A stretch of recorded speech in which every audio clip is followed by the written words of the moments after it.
एक गांव में हरिया नाम का एक आदमी अपनी पत्नी नीमा के साथ रहता था। हरिया का फलों का बहुत बड़ा बाग था। वो सुबह से अपने बाग में काम करता और शाम को घर लौट आता था। वो शहर जाकर अपने बाग के फल मंडी में बेचता और अच्छा खासा कमाता था। हरिया के घर में किसी चीज की कोई कमी नहीं थी। एक दिन हरिया हमेशा की तरह सुबह सुबह बाग में जा रहा था कि तभी उसकी पत्नी नीमा उसे आवाज देती है, अजी शाम को मेरे घर के लिए भी थोड़े से आम ले आना। ठीक है, ले आऊंगा आम। हरिया बाग में पहुंचता है तो वहाँ अच्छी खासी धूप हो रही होती है। हरिया एक बड़े से आम के पेड़ के नीचे एक चारपाई बिछा लेता है और उस पर बैठ जाता है। उस पेड़ पर बड़े ही पके हुए और बढ़िया आम लग रहे होते हैं। अरे वाह, क्या आम लगे हैं, इसके तो अच्छे पैसे मिलेंगे। एक काम करता हूँ, इसी में से नीमा के लिए आम ले जाऊंगा, वो बड़ी खुश होगी। हरिया पूरा दिन बाग में काम करता है और शाम को घर जाते वक्त उस पेड़ से कुछ बढ़िया बढ़िया आम तोड़कर रख लेता है। उसके बाद हरिया घर के लिए निकल पड़ता है। घर पहुंचकर हरिया नीमा को आवाज देता है, हाँ जी मैं आ गई, बताओ ना क्या लेकर आए हो। तुम्हारे पसंदीदा आम। आम? सच्ची? हाँ हाँ सच। चलो जल्दी से ठेले से आम निकाल लो, फिर आराम से खाने के साथ खाएंगे। नीमा जैसे ही थैले को खोलकर देखती है तो उसे बड़ा ही गुस्सा आता है। ये क्या है? अरे क्या हुआ भाग्यवान, क्यों गुस्सा हो रही हो? ऐसे खाए हुए आम देखकर कौन गुस्सा नहीं होगा। पूरा थैला बस गुठलियों से भरा पड़ा है। गुठलियों से? कैसी बात कर रही हो नीमा, मैं खुद ताजे ताजे बढ़िया आम तोड़ कर लाया हूँ, तो रास्ते में आते आते इन्हें कौन खा गया? वो मुझे क्या पता, अब मैं जा रही हूँ सोने और दोबारा मेरे साथ ऐसा मजाक मत करना। हरिया को समझ ही नहीं आता कि आखिर थैले में रखे हुए आम गुठली कैसे बन गए। वो उस रात यही सोचते सोचते सो जाता है। अगले दिन जब वो सुबह उठकर फिर से अपने आम के बाग में जाता है, पूरा दिन वो बाग में काम करता है, फिर थककर उसी आम के पेड़ के नीचे चारपाई पर सो जाता है। पेड़ पर बैठी चुड़ैल गुस्से से हरिया को देखने लगती है। ये फिर आ गया मेरे आम लेने, ये चाहे कुछ भी कर ले पर मैं इसे बाग से एक भी आम नहीं ले जाने दूंगी। ये बाग मेरा है, बस मेरा। चुड़ैल पेड़ पर बैठी एक के बाद एक आम खाती रहती है और गुठली नीचे फेंकती रहती है। हरिया के आसपास काफी सारी गुठली इकट्ठा हो जाती है। चुड़ैल को आम इतने पसंद होते हैं कि वो आम खाना बंद नहीं करती। इस बार जब वो आम खाकर आम की गुठली नीचे फेंकती है तो वो सीधा हरिया के सिर पर जा लगती है। हरिया हड़बड़ाकर उठ जाता है। कौन है? कौन है? किसने मुझे मारा? हरिया इधर उधर देखता है तो उसे कोई भी नहीं दिखता, पर फिर उसकी नजर उसके आसपास पड़ी आम की गुठलियों पर जाती है। हरिया उन गुठलियों को देखकर बड़ा हैरान होता है। ये गुठलियाँ यहाँ कैसे आईं? अभी जब मैं यहाँ आराम करने लेटा था तब तो यहाँ एक भी गुठली नहीं थी, तो फिर अब ये कहाँ से आईं? कौन है जो मेरे बाग के आम खाकर मेरे ही पास गुठली फेंक कर गया है? और हिम्मत तो देखो जरा, गुठली मेरे मुंह पर मार कर गया है। जो भी है मैं उसे छोड़ूंगा नहीं। पागल आदमी, इसे कभी पता नहीं चलेगा ये किसका काम है। हरिया फिर से नीमा के लिए ताजे मीठे आम तोड़ने लगता है। चुड़ैल जब हरिया को आम तोड़ते देखती है तो उसे बड़ा गुस्सा आता है। वो गुस्से में लाल हो जाती है। इसकी फिर से हिम्मत हो गई जो मेरे आम लेकर जा रहा है। लगता है इस बार इसे अच्छा सबक सिखाना पड़ेगा। काफी आम हो गए हैं, चलो अब घर चलता हूँ, काफी देरी हो गई है। हरिया जैसे ही घर जाने लगता है तभी चुड़ैल पेड़ से नीचे कूद पड़ती है और हरिया का पीछा करने लगती है। हरिया को उस दिन घर जाते जाते रात हो जाती है। जब वो घर जा रहा होता है तो आसपास बहुत शांति होती है। हरिया को अचानक अपने पीछे किसी के चलने का एहसास होता है। हरिया जल्दी से पीछे मुड़कर देखता है पर पीछे तो कोई भी नहीं होता। अजीब बात है, अभी कोई तो था जो मेरे पीछे चल रहा था, पर यहाँ तो कोई नहीं है। खैर मैं जल्दी घर पहुँचता हूँ।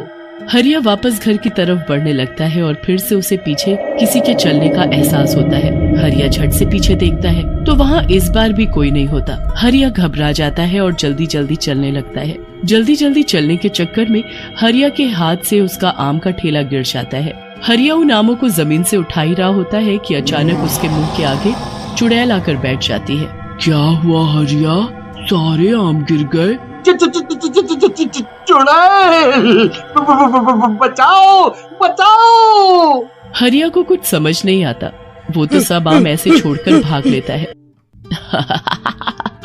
भाग गया बेचारा। इन आमों पर बस मेरा हक है, बस मेरा, इनको कोई नहीं खा सकता। चुड़ैल वहीं जमीन पर बैठ जाती है और एक एक आम उठाकर खाने लगती है।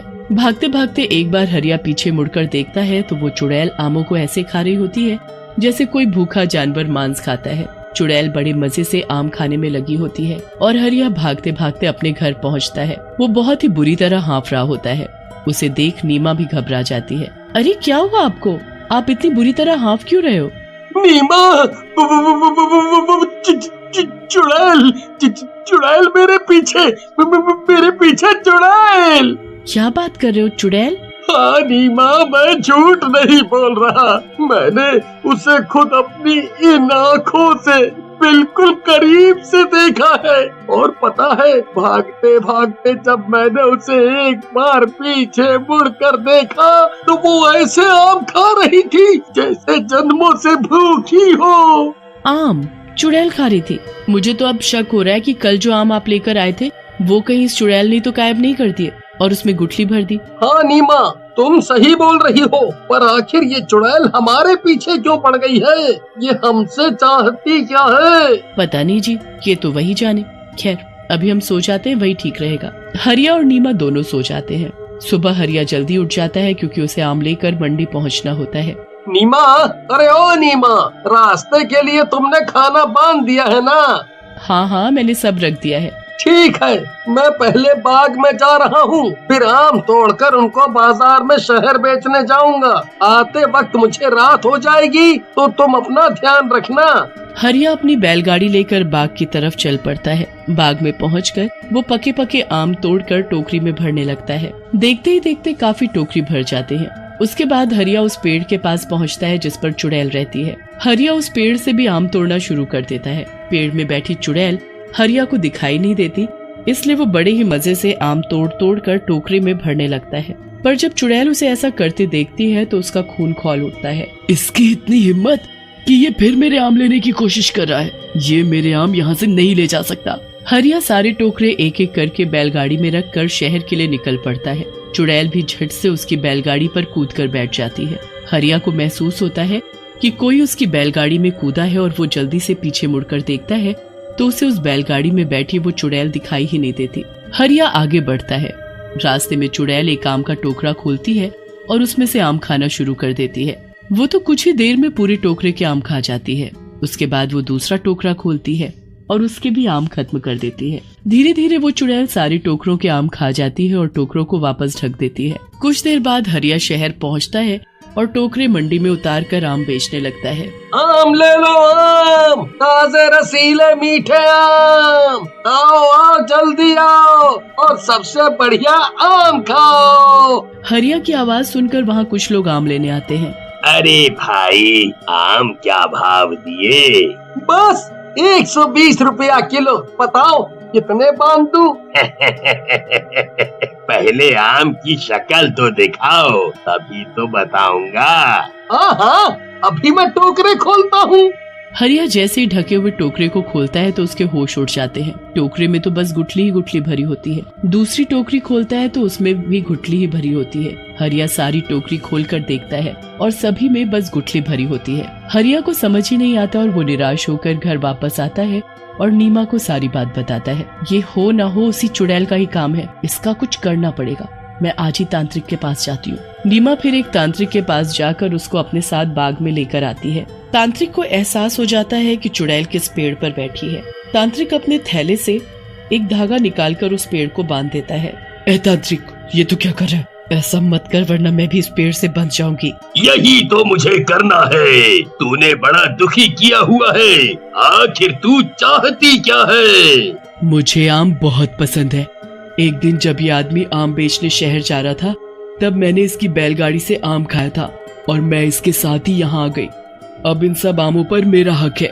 ऐसा बिल्कुल नहीं होगा, समझी? अब मैंने तुझे इस पेड़ से बांध दिया है। आज के बाद उस पेड़ से कहीं नहीं जा पाएगी। तुझे जितने आम खाने हैं तू खा सकती है, पर बस इसी पेड़ के। चुड़ैल गुस्से में चिल्लाती रह जाती है। पर कुछ नहीं कर पाती। वो हमेशा के लिए उसी पेड़ पर बंध जाती है और उसी के आम का स्वाद ले पाती है।